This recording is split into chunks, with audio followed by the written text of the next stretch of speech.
Dans la série des podcasts français, Peuple qui vote et qui s'exprime, aujourd'hui, guerre et ombre. Le code d'Hammurabi en 1730 avant notre ère définissait en l'humanisant la loi du talion. Le talis en latin qui signifie pareil.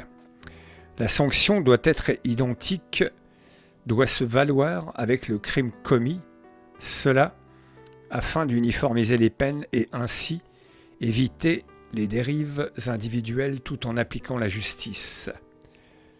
Platon envisage au œil pour œil, dent pour dent, une vision de cette justice dans le sens où elle doit éviter l'escalade sans s'absoudre de punir. Concept contemporain de légitime défense. La justice talmudique, enfin, même si elle favorise largement la compensation financière pour la réparation de la peine, est inflexible sur les crimes de sang, car la vie ne peut être compensée pécuniairement. Nous sommes là au cœur des débats qui agitent les sociétés dites démocratiques ou libérales aujourd'hui, l'État ayant désormais seul délégation pour faire usage de la force afin de contraindre et punir. Cela porte nom civilisation.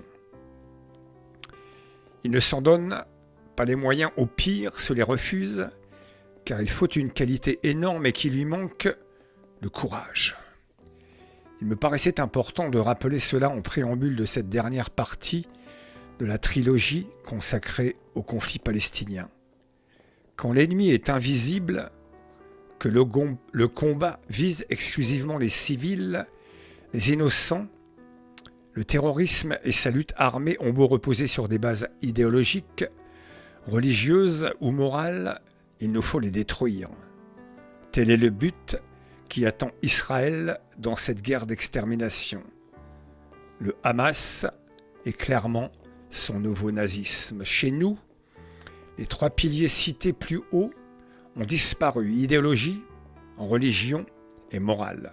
Nous, personne d'autre, je dis bien nous, les avons détruits sans autre forme de procès. Nos démocraties s'effondrent, sont en tout cas vaincues. L'offensive sur Gaza est cette illustration.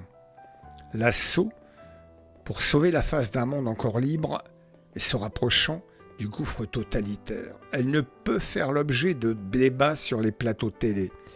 Il va bien falloir un jour s'y résoudre. C'est un travail de spécialiste, c'est un travail de longue haleine, complexe, qui occasionnera sang et victimes collatérales. Elle ne peut faire l'objet non plus de dissertations philosophiques ou d'assemblées générales à Genève ou à New York. On en mesure chaque jour l'incurie, l'impuissance et la lâcheté. Plus aucune convention ne s'applique. Simple question de vie ou de mort. La société démocratique délègue, théoriquement et sans ambiguïté à ses dirigeants élus, le respect de l'ordre militaire et civil pour qu'elles vivent en paix. Oui, la police, l'armée, la gendarmerie, en un mot, les forces de l'ordre tuent. Sur ordre et contrôle pointilleux des politiques, il ne peut en être autrement, car nous sommes en danger. Toute autre approche est soit démagogique, soit régicide, le roi étant dans le cas présent la démocratie. L'ennemi est fourbe, impossible de le poursuivre et l'éliminer en plein jour.